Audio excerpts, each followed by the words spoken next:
gals, this is my 1986 Fc Rx7.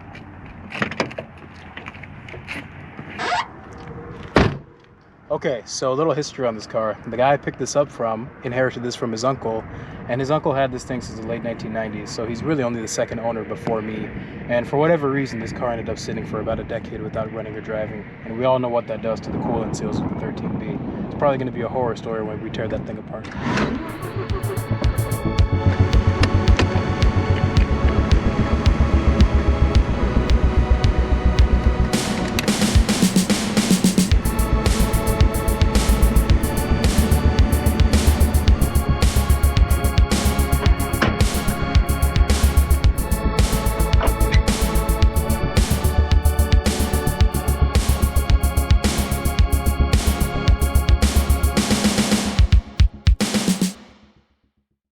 Alright, so I've owned this car for about a week, and let me start off by saying I've done probably a solid hour and a half of research, so I'm automatically a rotary expert. This is a 13B rotary. It's a 1.3 liter. It's naturally aspirated, unfortunately, but we'll have big plans for that in the future.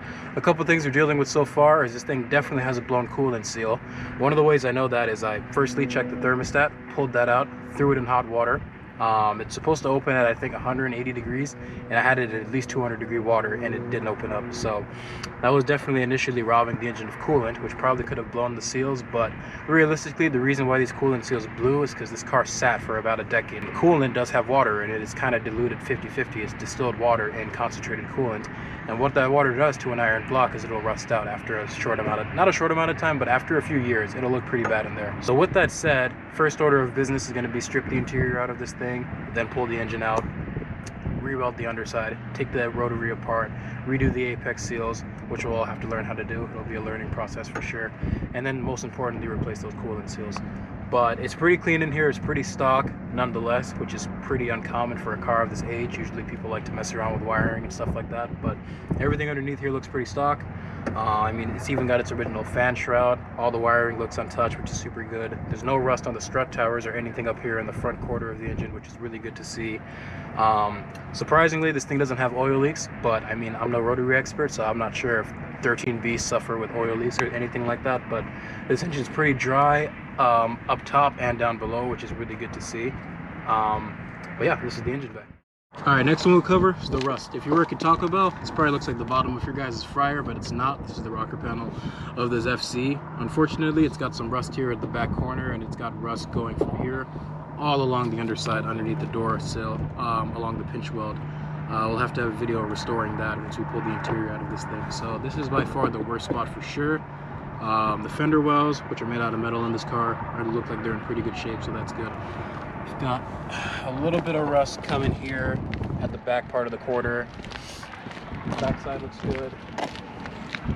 And then coming around here to this side's quarter panel, we've got a little bit of rust up top here at the bottom of the quarter panel, and then again along the pinch weld along the bottom. And again on this side, the wheel well looks good.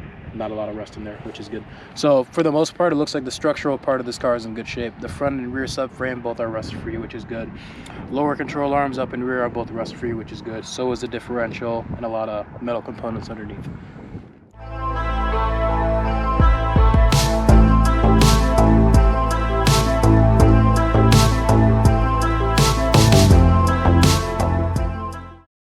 Alright, so this is the interior. Thank God it's not that ugly 80s red interior, which we do have a set of, by the way. It's nice and gray. It's got 132,000 miles, which is not bad for a 1986. It's currently at like 1200 RPM, which is probably not normal. Probably part of the coolant seal failure, which is probably not good. Otherwise, it's pretty clean in here. No cracked dashboard. Steering wheel's in nice shape. Headliner's in good shape. Interior as a whole just needs to be super put together in stock.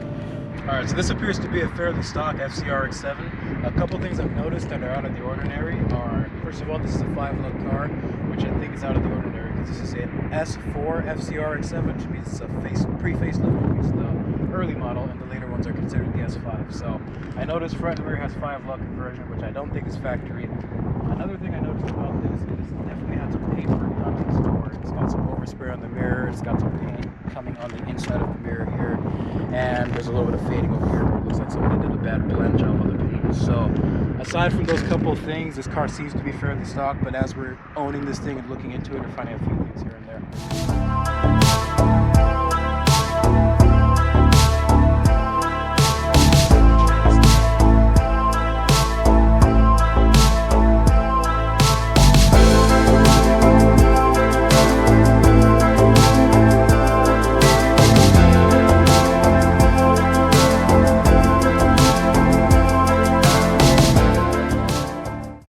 here's what we got for parts. A lot of these parts came from a 1987 Fc Rx7. It was a Turbo 2, including the seats, door cards, wiring harnesses, all the stuff behind us.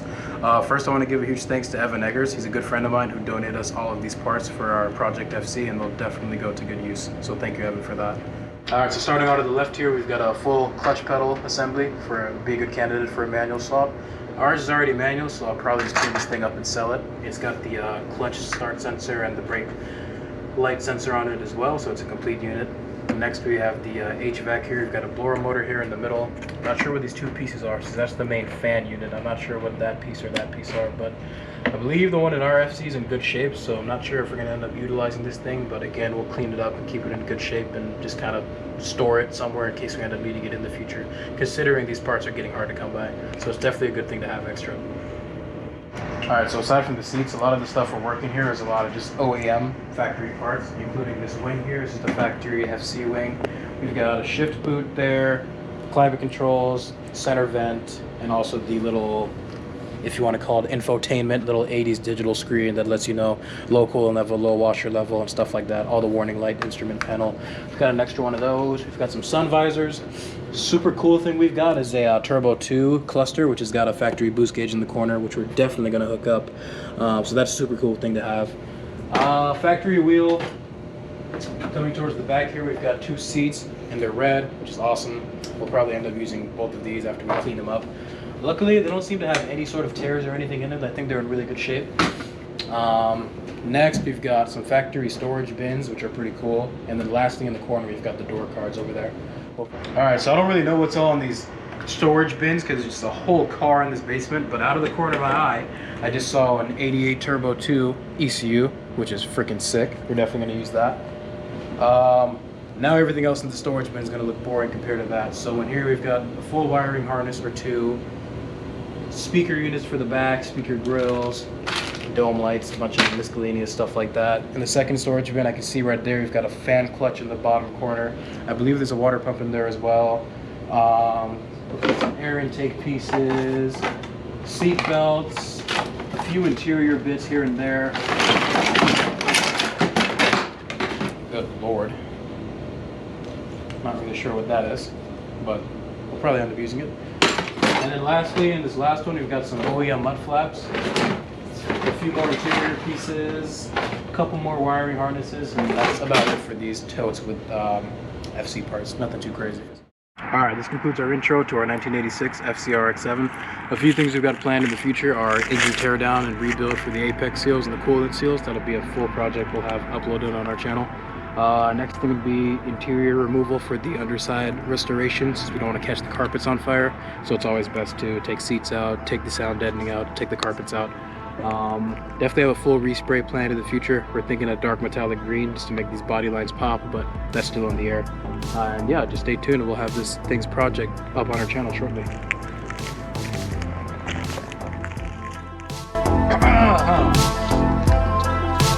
Cannot play with these keys, it's gonna be loud.